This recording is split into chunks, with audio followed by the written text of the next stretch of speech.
दोस्तों, आपका मेरे इस चैनल में स्वागत है। आज आपको प्रदीप मिश्रा जी धनतेरस की कथा के बारे में और पूजन कैसे करना चाहिए और इसके उपाय कि आज के दिन अगर आप इस उपाय को अपनाएंगे तो आपके घर में धन दौलत की वर्षा होगी। जय। धनतेरस की पूजन का सबसे बड़ा महत्व यही है, अगर हमारे पास में जो है, हमारे को जो भगवान भोलेनाथ ने दिया है, हमको जो नारायण ने दिया है, उसी के अनुसार हम भगवान की सेवा करें। धनतेरस ये नहीं कहती कि आपके पास में कुछ नहीं है तो आप कर्जा कर कर चांदी के बर्तन खरीद के लाओ। धनतेरस ये नहीं कहती कि आपके पास में कुछ नहीं है तो कर्जा कर कर आप सोने की अंगूठी बनवा कर लाओ। धनतेरस ये नहीं कहती कि आपके पास में कुछ नहीं है तो कुछ घर का ही सामान बेचकर हम दूसरी सामग्री लेकर जाए। नहीं नहीं नहीं, धनतेरस कभी नहीं कहती। माता लक्ष्मी की कथा, धनवंतरी की कथा नहीं कहती कि आप कर्जा लेकर अपने घर में फ्रिज लाएं, वॉशिंग मशीन लाएं, या सामान लाएं, या कपड़े लाएं, या वस्त्र लाएं, या आभूषण लाएं। कई लोगों ने धनतेरस के महत्व को बिगाड़ दिया कि हमको धनतेरस के दिन सामान लेकर आना है, चांदी का बर्तन लेकर आना है, ये सामान लेकर आना है, वो सामान लेकर आना। लाओ, मना नहीं है।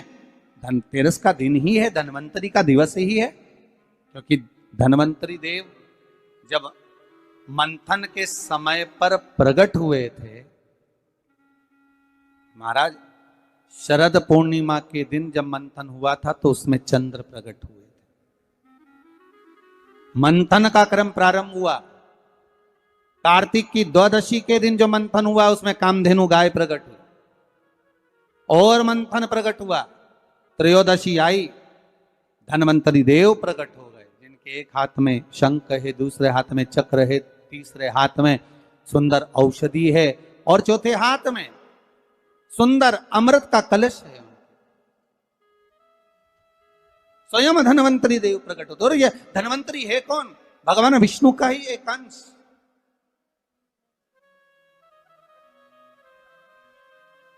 त्रयोदशी को धनवंतरी देव प्रकट हो गए। चतुर्दशी आई, मां कालका प्रकट हो गई। अमावस्या आई, माता लक्ष्मी प्रकट हो गई। ऐसे मंथन में निकल रहा, पर धनवंतरी के हाथ में अमृत कलश है। इसलिए हमारे यहाँ हिंदू धर्म में ये रीति रही है कि धनतेरस के दिन कोई सामग्री खरीदी जाती है, पीतल की, तांबे की, कोई वस्तु हम खरीदते हैं। पर आज का समय का जो फैशन बढ़ता गया तो कहा साहब चांदी के बर्तन खरीदना जरूरी है, चांदी का सामान खरीदना जरूरी है, सोने का पात्र, सोने की वस्तु खरीदना जरूरी है, ये सामग्री खरीदना। तो यहाँ शास्त्र नहीं कह रहा कि महाराज इतने महंगे महंगे पदार्थ खरीदो और घर में कर्जा कर लो। शास्त्र तो यह कहता है कि धनवंतरी की पूजन करना है आपको। अगर आप एक सामग्री भी लेकर आ रहे हैं तो उसमें आपका भाव जुड़ा होना चाहिए, कर्जा नहीं जुड़ा होना चाहिए।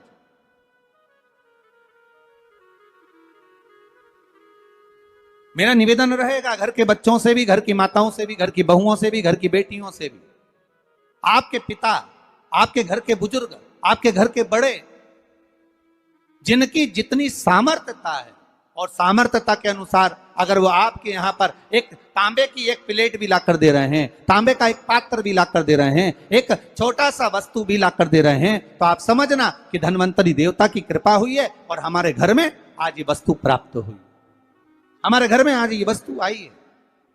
उसी को आप स्वर्ण की मान ले, उसी को आप चांदी की मान ले और उसी का पूजन कर। महाराज, धनतेरस की कथा तो आप लोगों ने श्रवण करी होगी पहले। धनवंतरी की कथा, एक बार भगवान विष्णु मृत्युलोक में भ्रमण करने निकले और भगवान विष्णु जब मृत्युलोक में भ्रमण करने के लिए निकलते हैं, बड़े आनंद में जा रहे हैं। देवऋषि नारद उनका दर्शन कर रहे हैं। श्री नारद जी महाराज देख रहे हैं भगवान विष्णु जा रहे हैं, माता लक्ष्मी इनके पीछे पीछे चली। भगवान विष्णु ने पलटकर देखा, लक्ष्मी आप कहां आ रही हो? लक्ष्मी जी बोली, प्रभु मेरे को आपके साथ चलना। भगवान बोले, लक्ष्मी आप हमारे पीछे, हम दक्षिण की ओर जा रहे हैं और आप हमारे पीछे पीछे आ रही हो, इस दक्षिण की ओर आपको नहीं आना चाहिए, आप रुको। लक्ष्मी जी मानी नहीं। भगवान विष्णु लक्ष्मी जी से तुरंत, लक्ष्मी कहां जा रही हो? आपको मालूम है ये दक्षिण दिशा है जहां मैं जा रहा हूं, सुनो आप यहां प्रवेश ना करिए। लक्ष्मी जी कहती, नहीं स्वामी मैं आपके पीछे पीछे चलूंगी। लक्ष्मी जी को खूब समझाया भगवान विष्णु ने, नहीं मानी मां लक्ष्मी, जाने के लिए आतुर हो गई, जाने लगी। और माता लक्ष्मी जब जाने लगी, भगवान समझा समझा कर रह गए, समझा समझा कर भगवान रह गए, नहीं मानी, चल दी पीछे पीछे जा। भगवान रोक रहे, नहीं मानी। चलते चलते लक्ष्मी जी ने क्या देखा कि एक सुंदर गन्ने का ईख का एक खेत है। आपने देखा होगा, जितने भी लोग इस पावन धन्वंतरी कथा को सुन रहे हैं, धनतेरस के पावन कथा को श्रवण कर रहे हैं, उन्होंने देखा होगा कि जब दिवाली की पूजन होती है तो दीपावली की पूजन में कई जगह पर गन्ने को, ईख को पूजन में रखा जाता है। अब भैया कोई ब्राह्मण देवता से पूछे कि महाराज जी ये गन्ना पूजन में क्यों रखा जाता है लक्ष्मी जी की पूजन में? आपके बच्चे भी आपसे पूछ सकते हैं, मम्मी ये गन्ने का क्या प्रयोग है, ये ईख का क्या प्रयोग है कि माता लक्ष्मी की पूजन में गन्ना रखा जाए, ईख रखी जाए, इसका प्रयोग क्या? तो वो प्रयोग ये धन्वंतरी की कथा में आ रहा है, ये धनतेरस की कथा में आ रहा है।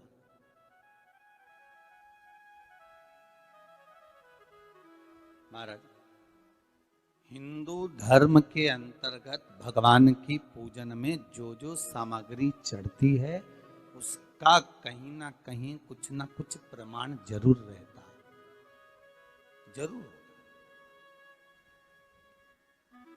अगर भगवान पर कोई वस्तु चढ़ी है, हमारे भोलेनाथ जी पर अगर धतूरा चढ़ा है, बेलपत्र चढ़ा है, समी पत्र चढ़ा है, हमारे भोलेनाथ जी पर अगर श्वेत पुष्प चढ़ा है, श्री गणेश जी महाराज को कहीं दुर्वा चढ़ी है, मां जगत जननी जगदम्बा को लाल पुष्प समर्पित किए गए हैं, उसका प्रमाण कहीं ना कहीं हमारे शास्त्रों में मिलता ही है,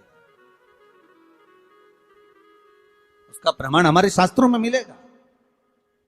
गन्ने का, ईख का प्रमाण यहां आता है धन्वंतरी की कथा में कि माता लक्ष्मी गन्ने के खेत को देखकर, माता लक्ष्मी ईख के खेत को देखकर रुक गई और ईख के खेत को देखकर रुकी और भगवान विष्णु आगे बढ़ गए। गन्ने के खेत को जब माता लक्ष्मी ने देखा, उसमें से एक गन्ने का टुकड़ा, एक ईख का टुकड़ा माता लक्ष्मी ने तोड़ लिया।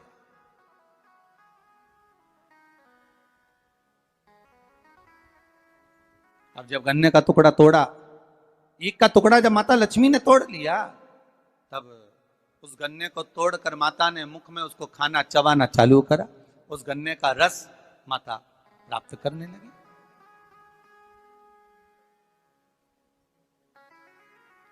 उस गन्ने के रस को, उस शुगर को, गन्ने के उस रस को, ईख के उस रस को माता लक्ष्मी आराम से प्राप्त कर रही हैं और भगवान आगे निकल गए। लक्ष्मी जी रुक गई।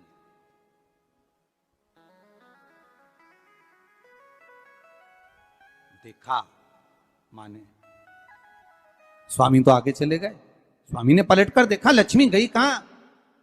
भगवान जब वापिस आ रहे थे लक्ष्मी जी को ढूंढने के लिए, देखने के लिए, तब माता लक्ष्मी उस गन्ने के खेत में खड़ी होकर गन्ने को खाते हुए जब देखी गई, भगवान विष्णु ने कहा लक्ष्मी आपने श्रेष्ठता का कर्म नहीं करा।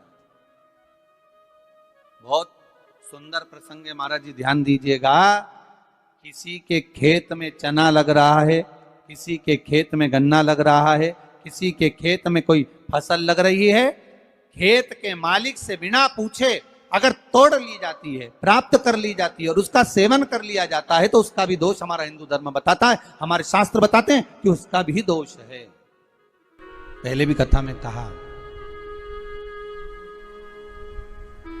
5 चोरों की कथा कही थी। उसमें वर्णन किया था। भगवान को बिना दिए जो खा ले वो भी चोर है। बिना पूछे कोई वस्तु उठा ले वो भी चोर है। किसी के घर में बिना पूछे प्रवेश कर जाए,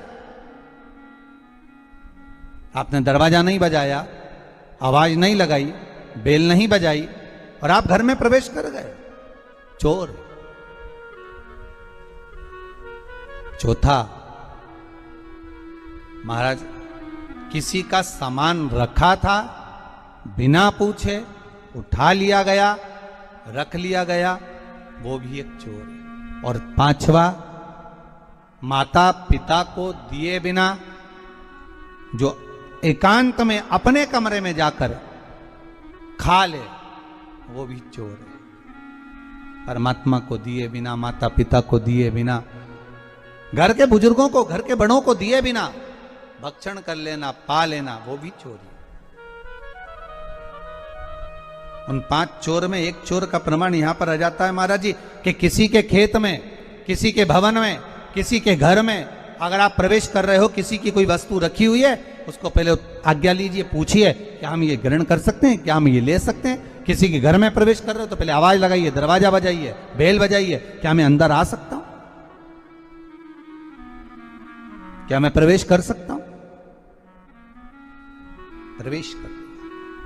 महाराज जब प्रवेश हुआ, लक्ष्मी जी ने गन्ने को तोड़ा, लक्ष्मी जी ने गन्ने को तोड़ा, खाया ईख को, देखा भगवान नारायण को बड़ा क्रोध आया। नारायण बोले, ए लक्ष्मी तुम क्या कर रही हो? तुमने क्या खेत के मालिक से, किसान से पूछा? उस किसान से आज्ञा लिया आपने कि मुझे गन्ने खाना है, मुझे ईख खाना है, मुझे इसका रस प्राप्त करना है? आपने आज्ञा ली है? आपने पूछा है? माता लक्ष्मी जी हंसकर मुस्कुराकर बोलती है, पूरा ब्रह्मांड, पूरी पृथ्वी, संपूर्ण विश्व हमारा ही तो है। ये संपूर्ण ब्रह्मांड, संपूर्ण विश्व हमारा ही तो है। हम पूछें और हम आज्ञा लें तब प्रवेश करें, ये नहीं हो सकता। भगवान को क्रोध आ गया। भगवान ने कह दिया, लक्ष्मी तुमने इस किसान के घर में उसके बिना पूछे गन्ने को तोड़कर, ईख को तोड़कर तुमने उसका रस लिया है। 12 वर्ष तक तुम्हें किसान के घर में रहकर किसान की सेवा करना पड़े। 12 वर्ष तक आप उस घर में प्रवेश कर रहिए और उनके यहां सेवा करिए। करो सेवा। मुझसे गलती हो गई, आप अपने चरणों से मुझे दूर ना करिए। भगवान कहते हैं, सुनो लक्ष्मी, तुम्हें 12 वर्ष तक उस किसान के घर में, उस किसान के खेत में रहना ही पड़ेगा, रहना ही पड़ेगा। आपको किसान के खेत में रहना, ठीक है। लक्ष्मी जी रह रही हैं, किसान के यहाँ सेवा कर रही हैं। ऐसी रही लक्ष्मी मैया कि किसान के घर में धन, वैभव, सत्ता, प्रतिष्ठा सब मिल गई, सब कुछ आ गया किसान के घर में, सब कुछ। अब एक दिन 12 वर्ष जब पूर्ण हो गए, भगवान लक्ष्मी जी को ढूंढने के लिए निकले। लक्ष्मी जी से कहा, चलो आ जाओ। अब तो किसान को लगा कि मेरे घर में ये बूढ़ी माँ जब से रह रही है तब से हमारे घर में वैभव ही वैभव, अब इसको कौन जाने देगा। आपके घर में कोई ऐसा व्यक्ति आ जाए जिसके चरण पड़ते से ही आपके यहाँ खूब वैभव, धन, सत्ता सब कुछ प्राप्त हो जाए, तो आप में से कितने लोग हैं जो उनको वापिस जाने दोगे, निकलने दोगे, वापिस जाने दोगे? कोई नहीं जाने।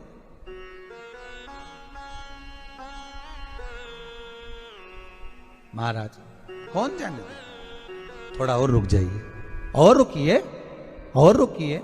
माता जाने का कहती हैं, किसान रोक लेता है।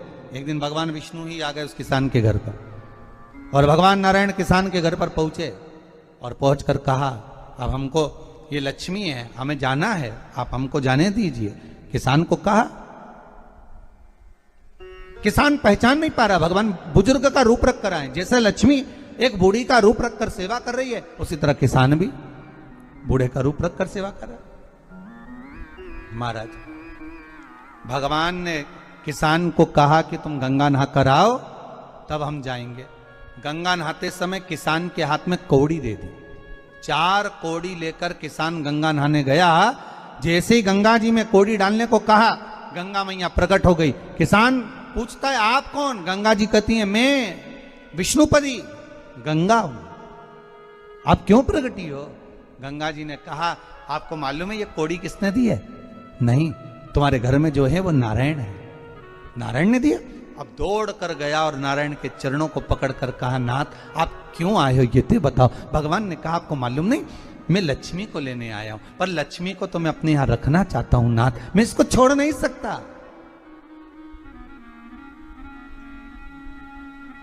मैं लक्ष्मी जी को छोड़ नहीं सकता, मैं इनको लेकर जाऊं। किसान रोने लगा।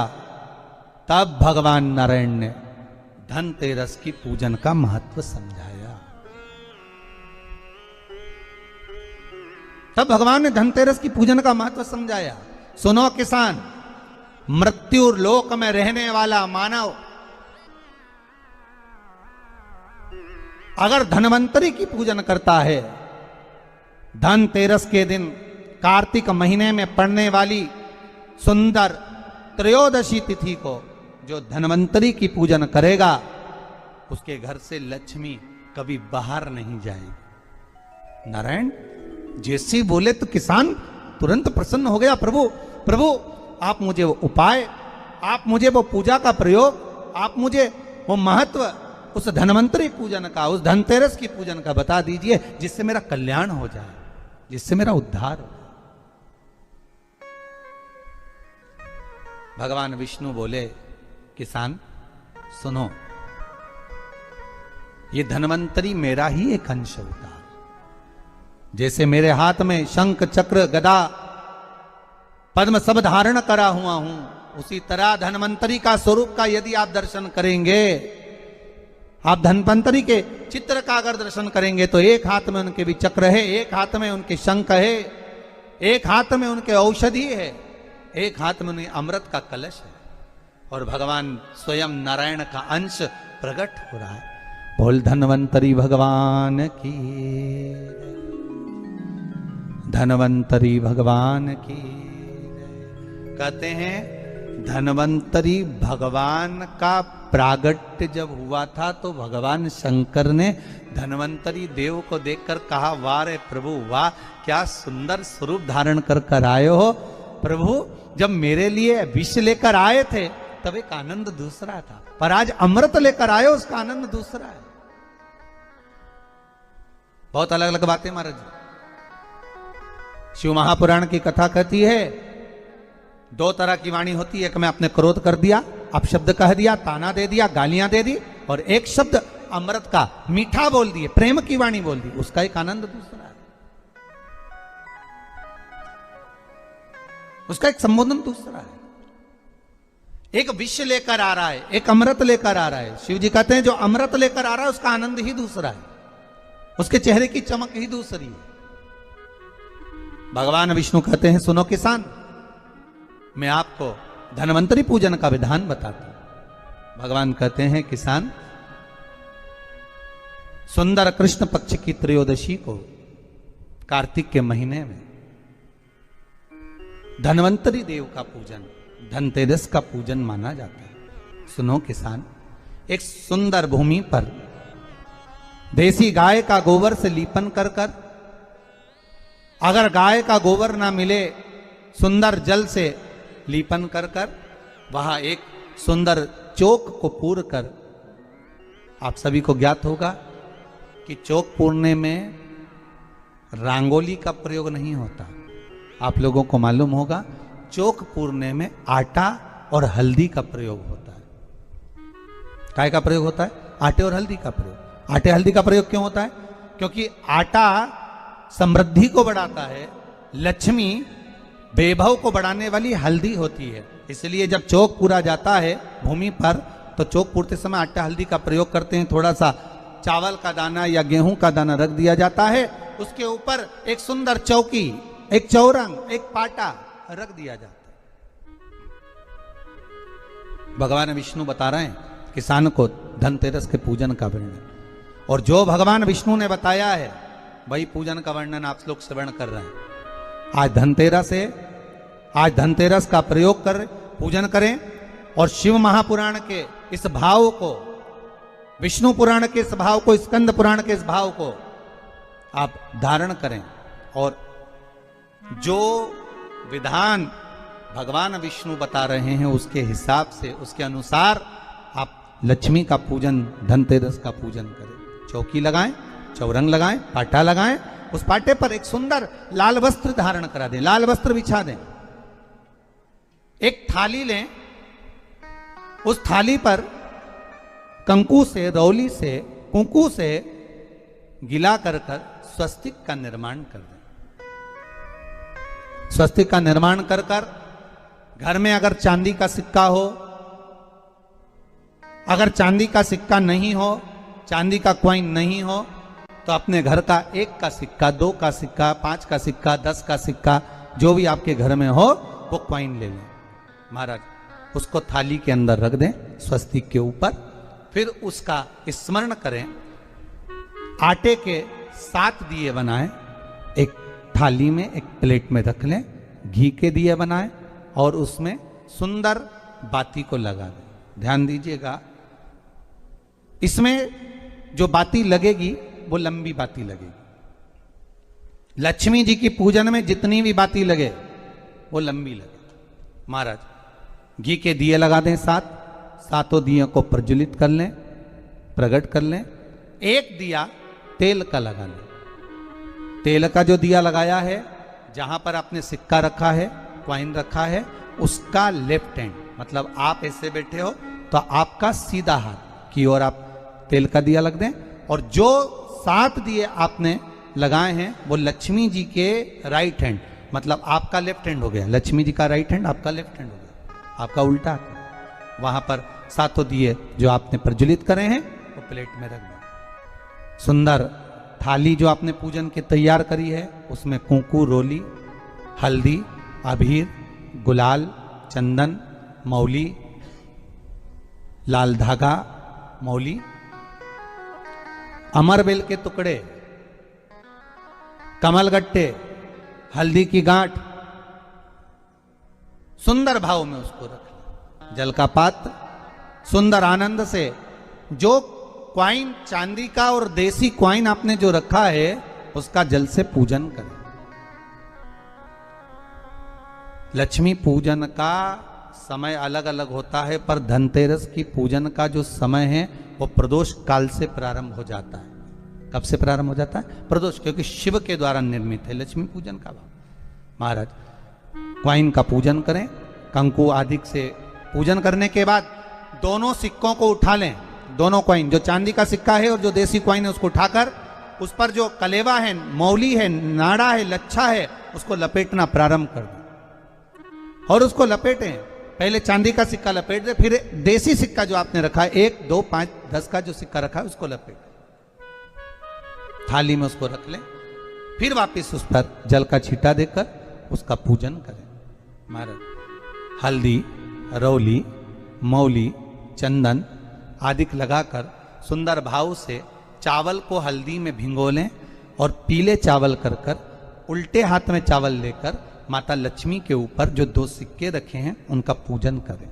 साथ में जब चावल छोड़ते जाएं तो गणेश जी का भी स्मरण करते जाएं। हे रिद्धि सिद्धि के दाता श्री गणेश जी महाराज, आप हमारे यहाँ पर सदा माता लक्ष्मी को लेकर, कुबेर भंडारी को लेकर सदा विराजमान रहें, नारायण को लेकर सदा विराजमान रहें। चावल छोड़ते जाएं और बाबा से विनती करते जाएं, माता लक्ष्मी से निवेदन करते जाएं।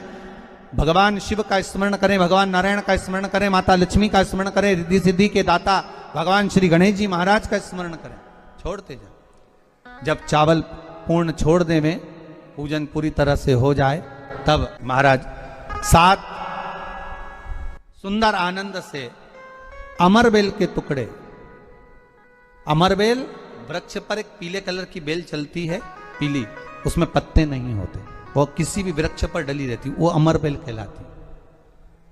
ये अमरबेल लक्ष्मी पूजन में, समृद्धि के लिए, मकान के मुहूर्त के समय पर, गृह प्रवेश के समय पर बहुत कार्य आती है। महाराज ये अमर बेल को पानी की जरूरत भी नहीं पड़ती, आप रूप किसी वृक्ष पर डाल दी जाए वो अपने आप फलती चली जाती है। उसी तरह हमारे यहां भी हम भगवान से यही प्रार्थना करते हैं, जैसे अमर बेल बिना पानी पड़े भी किसी भी वृक्ष पर डाल दी जाए पनपती जाती है, बढ़ती चली जाती है। ऐसे हमारे घर में बेबहू लक्ष्मी बढ़ती जाए। अमर बेल के 7 टुकड़े, कमल गट्टे 7, हल्दी की गठान 7 माता लक्ष्मी को समर्पित कर दें।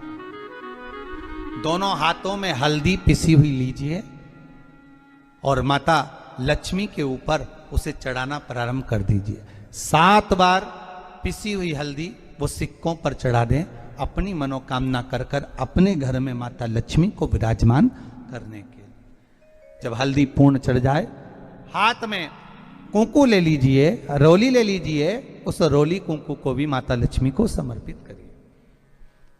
तब इसके पश्चात सुंदर जो भी घर में मिष्ठान हो, मीठा हो, नहीं हो, शक्कर हो, गुड़ हो, मिश्री हो, जो भी आपके पास में हो, खड़ी शक्कर हो, वो भगवान को माता लक्ष्मी को भोग रख दीजिए। अगर कुछ मीठा बना हो तो मीठा रख दीजिए। महाराज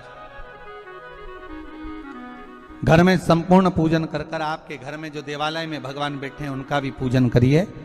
पूजन करने के पश्चात आप माता लक्ष्मी से निवेदन करिए, हे माँ आप हमारे यहाँ सदा विराजमान हो। महाराज ये जो पूजन है भगवान विष्णु जो बता रहे हैं किसान को, ये 5 दिन की पूजन है पूरी। आज कौन से दिन का पूजन बता रहे हैं? पहले दिन का। आज धनतेरस से रूप चौदस, अमावस्या, एकम और दूज, ये 5 दिन तक दीपावली का पर्व मनाया जाता है, दीप महोत्सव मनाया जाता है।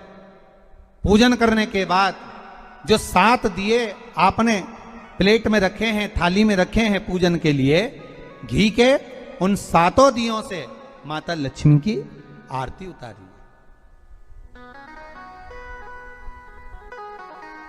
उन 7 दियों से माता लक्ष्मी का पूजन करिए। माता लक्ष्मी से विनती करिए, मां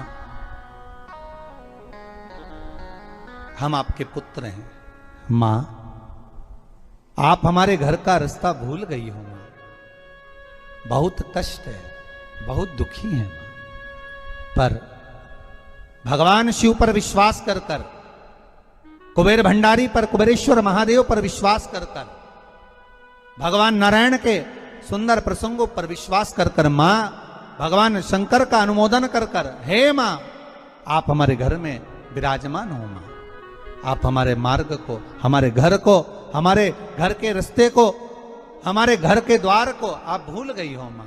हे बेबहू लक्ष्मी, हे धन लक्ष्मी, हे संतान लक्ष्मी, हे मां लक्ष्मी, हे धान्य लक्ष्मी, आप हमारे घर में विराजमान हो। 7 दीप जो प्रज्वलित करे हैं उससे माता की आरती उतारिए। फिर माता को झोली पसार कर प्रणाम कर कर भूमि पर नमन करो। जब झोली पसार कर प्रणाम करें, झोली को अपनी ओर गिरा लें और माता को नमन कर कर जो 7 दिए आपने लगाए हैं उन 7 दिए को अलग अलग स्थान पर ले जाकर, जैसे घर के हॉल में, एक रसोई घर में, एक जहां पर आप लक्ष्मी रखते हो उस स्थान पर, एक घर के द्वार के पास में, एक तुलसी के क्यारे के पास में, ऐसे अलग अलग 7 स्थान पर उन दीप को रख दिया जाए। महाराज एक भगवान का जहां पूजन हुआ है, लक्ष्मी की जहां आराधना करी, एक दीप वहां पर भी रखा जाए। जो तेल का दिया लग रहा है उसके पास में, फिर कहेंगे तेल का दिया माता लक्ष्मी के उल्टे हाथ पर और घी का दिया माता लक्ष्मी के सीधे हाथ पर। मतलब जो सिक्के आपने रखे हैं उस सिक्के का उल्टा हाथ तेल का, मतलब आपका सीधा हाथ होगा जहां तेल। अगर आपको मेरा वीडियो पसंद आए तो इस चैनल को सब्सक्राइब, लाइक और कमेंट जरूर करिएगा। जय लक्ष्मी माता, जय लक्ष्मी माता, जय लक्ष्मी माता, जय लक्ष्मी माता, जय धनतेरस, जय लक्ष्मी माता, जय लक्ष्मी माता, जय लक्ष्मी माता, जय लक्ष्मी माता, जय लक्ष्मी माता, जय गणेश जी की, जय गणेश जी की, जय लक्ष्मी गणेश जी की, जय लक्ष्मी गणेश जी की, जय लक्ष्मी गणेश जी की।